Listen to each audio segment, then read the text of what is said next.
Hello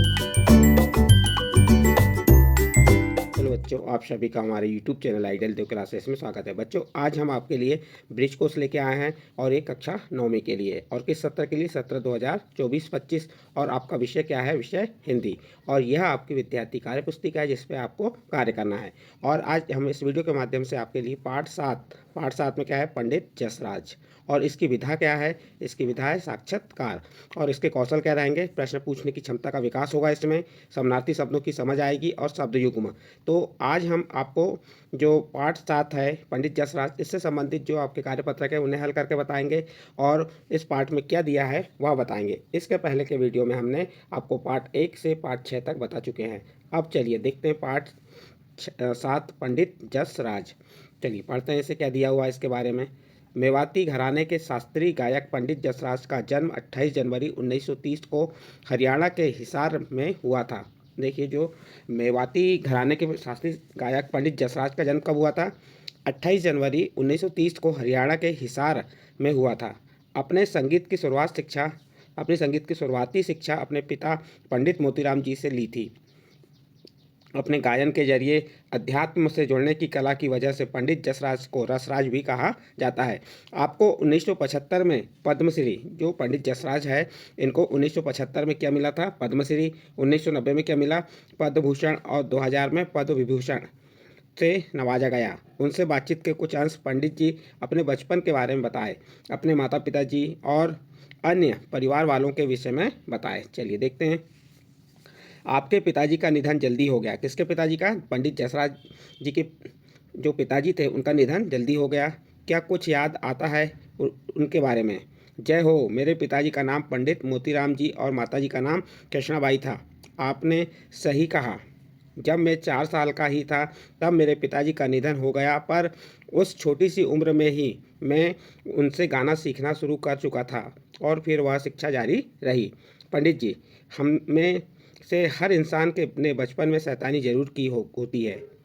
हम पंडित जी कहते हैं, हम में से हर इंसान ने बचपन में शैतानी जरूर की होती है।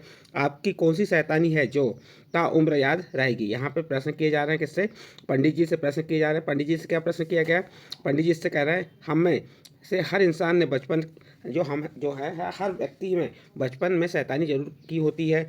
आपकी कौन सी शैतानी है जो ताउम्र याद रहेगी? किससे कहा गया है? पंडित जी से। बात याद सही कह रहे हैं बात आप सही कह रहे हैं।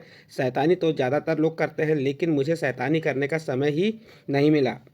जब शैतानी करने की उम्र हुई तब तक पिताजी हमें छोड़कर जा चुके थे। ऐसे में यहाँ की मुझे घर के लिए कुछ करना है। 7 साल की उम्र में तो मैंने अपने मंझले भाई के साथ स्टेज पर तबला बजाना शुरू कर दिया। पंडित प्रताप नारायण जी ने मुझे तबला बजाना सिखाया था। जिस उम्र में बच्चे शैतानी करते हैं उस उम्र में मैं अपने घर के कामकाज में लग गया था। किसने कहा? पंडित जसराज ने। फिर इसके आगे देखिए, अपनी शिक्षा के बारे में बताएं। फिर पंडित जी से पूछा गया कि अपनी शिक्षा के बारे में बताएं। तो देखिए पंडित जी क्या बोल रहे हैं, मेरी एक ही शिक्षा है संगीत। पंडित जी ने क्या कहा है? मेरी एक ही शिक्षा है संगीत की। जैसा कि मैंने कहा, मैं घर के कामकाज में जुट गया था। मेरी पढ़ाई लिखाई वहीं ख़त्म हो गई। फिर उसके बाद नेक्स्ट प्रश्न है, आपकी संगीत शिक्षा की शुरुआत कैसे हुई? तो पंडित जी बोल रहे हैं, मैंने बचपन में ही पिताजी से सीखना शुरू कर दिया था। जब वो नहीं रहे तब मैंने अपनी साधना जारी रखी। बाद में जब मैं करीब 15 वर्ष का था तब मेरी संगीत की शिक्षा मेरे बड़े भाई पंडित मणिराम जी के साथ शुरू हुई। अगला प्रश्न है, आपको स्टेज पर पहला कार्यक्रम कब और कैसे मिला? देखिए क्या बोले पंडित जी ने, मेरा गाने का पहला कार्यक्रम 1952 में काठमांडू नेपाल में हुआ। दरअसल रेडियो पर मैं गाया करता था। मेरा गाना सुनकर वहाँ से बुलावा आया। पंडित जी ने क्या कहा है? उनका पहला जो कार्यक्रम कहाँ हुआ? 1952 में काठमांडू नेपाल में हुआ। दरअसल वो क्या करते थे? रेडियो पर में गाया करता था। मेरा गाना सुनकर वहाँ बुलावा आया। वहाँ के राजा त्रिभुवन विक्रम थे। मेरा पहला कार्यक्रम उनके सामने हुआ था। मुझे याद है कि उन्होंने मुझे 5000 मोहर का इनाम दिया था। फिर अगला प्रश्न है, आपको जो तमाम सम्मान मिले और उसके साथ श्रोताओं का जो प्यार मिला उसे कैसे याद करते हैं? तो देखिए पंडित जी क्या कहते हैं, जो सम्मान मिले हैं उन्हें सम्मान से याद करता हूँ और जो श्रोताओं का प्यार मिलता है उसको भी बहुत ही सम्मान से याद करता हूँ। भगवान को लाख लाख शुक्राना भेजता हूँ। इस प्रकार से पंडित जी से कुछ प्रश्न किए जा रहे हैं, उन प्रश्नों के उत्तर पंडित जी अपने शब्दों में दे रहे हैं। तो ये यहाँ पे आपका पंडित जसराज जी के बारे में बताया। अब इससे संबंधित कुछ कार्यपत्रक है, उन्हें देख लेते हैं। पहला कार्यपत्रक है आपका, इसमें दिया है सुतलेख। सुतलेख मीन्स क्या होता है? शिक्षक द्वारा बोले गए शब्द और हमारे द्वारा सुनकर लिखना। सुतलेख मीन्स होता है सुनकर लिखना। देखो शिक्षक द्वारा बोले गए शब्दों को लिखिए। अब शिक्षक शब्द बोलेंगे और वो शब्दों को आपको सुनकर लिखना है। जैसे क्या बोले शिक्षक ने? कामकाज, शैतानी, इंसान, साधना, आर्थिक, संघर्ष, किस्सा, स्टेज, मोहरों, असल, श्रोता, सम्मान आदि। ये किसके द्वारा? शिक्षक द्वारा बोले गए शब्द हैं जिन्हें हमें सुनकर लिखना है। चलिए अगला कार्यपत्रक क्या है देखते हैं। कार्यपत्रक 2 क्या कह रहा है इसमें? निम्नलिखित वाक्यों में रेखांकित शब्दों का उपयुक्त पर्यायवाची शब्द विकल्पों में से चुनकर लिखिए। यहाँ दिया है निम्नलिखित वाक्यों में रेखांकित शब्दों का उपयुक्त पर्यायवाची शब्द विकल्पों में से चुनकर लिखिए। आपको यहाँ पे जो रेखांकित शब्द दिया है, इस रेखांकित शब्द का यहाँ 4 विकल्प दिए हैं। इन चारों विकल्प में से सही पर्यायवाची शब्द चुनकर आपको लिखना है। जैसे नंबर 1, अचानक चारों ओर आग प्रज्वलित हो गई। तो यहाँ रेखांकित शब्द क्या है? आग। तो ये आग शब्द पे हमको क्या करना है? जो रेखांकित शब्द हमारा आग है, इसका पर्यायवाची क्या होगा? शोभा, अग्नि, शमीर, चिंगारी। तो इसका पर्यायवाची हो जाएगा ख नंबर का अग्नि। नेक्स्ट दूसरा प्रश्न इसी का, उसके नेत्र में छोटा सा तिनका चला गया। तो यहाँ रेखांकित शब्द क्या है? नेत्र। तो नेत्र का पर्यायवाची क्या होगा? अलख, कनक, नयन, हस्त। तो इसका सही आंसर आ जाएगा ग नंबर नयन। अगला प्रश्न है, उसका मन आनंद से भर गया। इसके 4 विकल्प हैं और यहाँ जो आनंद शब्द है इसका हमको क्या बताना है? पर्यायवाची, क्योंकि रेखांकित शब्द क्या है इसमें? आनंद है। तो क नंबर अलंकार, ख नंबर अपूर्ण, ग नंबर अभिमान और घ नंबर उल्लास। तो आनंद का पर्यायवाची आ जाएगा आपका उल्लास। हमें ईश्वर का धन्यवाद करना चाहिए। तो यहाँ पे जो रेखांकित शब्द है आपका ईश्वर, ईश्वर का आपको पर्यायवाची बताना है। ये 4 विकल्प में से तो ईश्वर का पर्यायवाची आ जाएगा आपका परमात्मा। ईश्वर का पर्यायवाची क्या हो गया? परमात्मा। चलिए अगला प्रश्न, वह नदी के किनारे घूम रहा था। वह नदी के किनारे घूम रहा था। यहाँ पे किनारे शब्द का आपको क्या बताना है? पर्यायवाची। तीर, कतार, बाण, वसुंधरा। तो जो किनारे शब्द है इसका पर्यायवाची हो जाएगा तीर। नेक्स्ट प्रश्न है आपका, क्या कुछ याद आता है उनके बारे में। यहाँ पे याद शब्द का आपको क्या बताना है? पर्यायवाची बताना है। तो याद शब्द का पर्यायवाची क्या होगा? इस 4 ऑप्शन में से आपको चुन के बताना है। तो याद शब्द का पर्यायवाची आ जाएगा क नंबर स्मरण। क्या आएगा? स्मरण। फिर अगला प्रश्न है, छोटी उम्र में बहुत शैतानी करता था। तो यहाँ पे आपको रेखांकित शब्द उम्र है और इस उम्र शब्द का पर्यायवाची बताना है। तो उम्र शब्द का पर्यायवाची क्या होगा? आयु होगा, गिनती, युवा, बुढ़ापा। तो इसका सही आंसर का नंबर आयु। नेक्स्ट प्रश्न है, आज भी उन्हें सम्मान से याद किया जाता है। तो यहाँ रेखांकित शब्द है सम्मान। तो सम्मान का आपको क्या बताना है? पर्यायवाची। तो सम्मान का पर्यायवाची यहाँ पे आ जाएगा ख नंबर आदर। इस प्रकार से आपका ये कार्यपत्रक कंप्लीट होता है। नेक्स्ट कार्यपत्रक 3 देखिए। कार्यपत्रक 3 में क्या दिया है? समान अर्थ प्रकट करने वाले शब्द युग्मों का अपने सरल शब्दों में प्रयोग करते हुए लिखिए। तो यहाँ पे जो समान अर्थ वाले शब्द युग्म हैं उनके सरल शब्दों में प्रयोग करते हुए वाक्य लिखना है। ठीक है। तो जैसे अस्त्र, शस्त्र। तो अस्त्र को हथियार जो फेंक कर चलाया जाता है। हथियार जो फेंक कर चलाया जाता है, जैसे भाला। और शस्त्र कौन से होते हैं?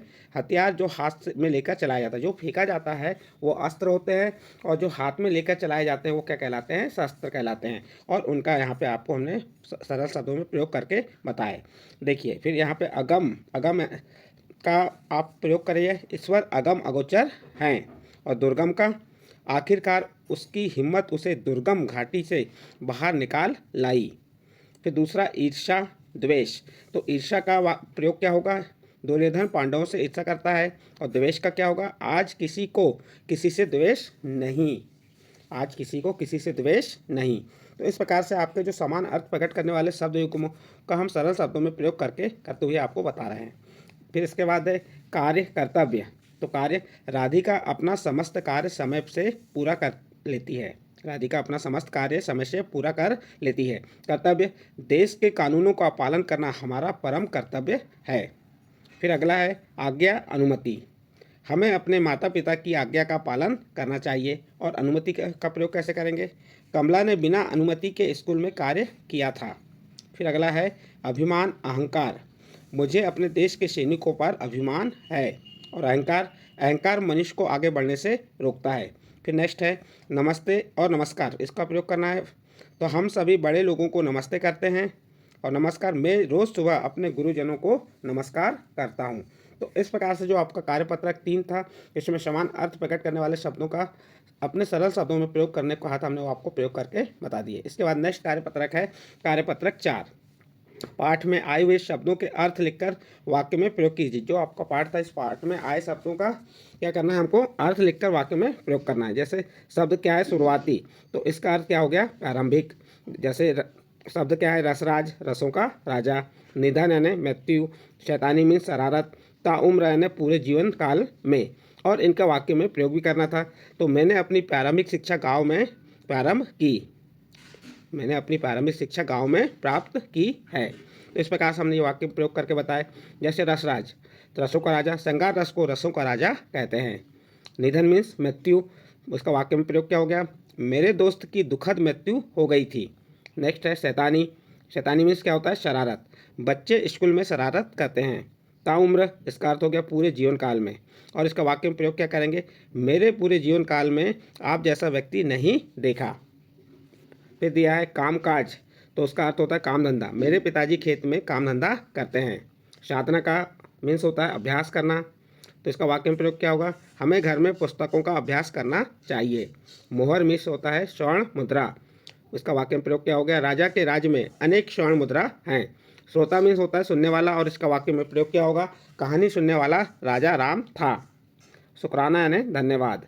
धन्यवाद आपने मुझे पुस्तक दिया। इस प्रकार से आपके जो पुस्तक में आए या इस पाठ में आए जो शब्द थे उनके अर्थ बताते हुए वाक्य में प्रयोग करके बताए। यहाँ पे आपका ये कार्यपत्रक कंप्लीट होता है। नेक्स्ट कार्यपत्रक है कार्यपत्रक 5।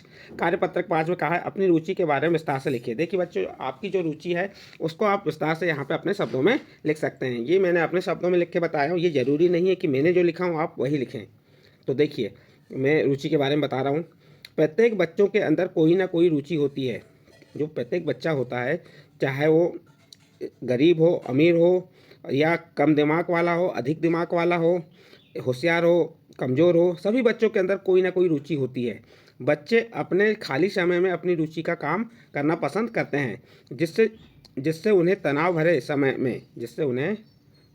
समय में शांति और सुकून मिलता है। रुचि के कई रूप हो सकते हैं, जैसे पेंटिंग करना, यात्रा करना, किताबें पढ़ना आदि।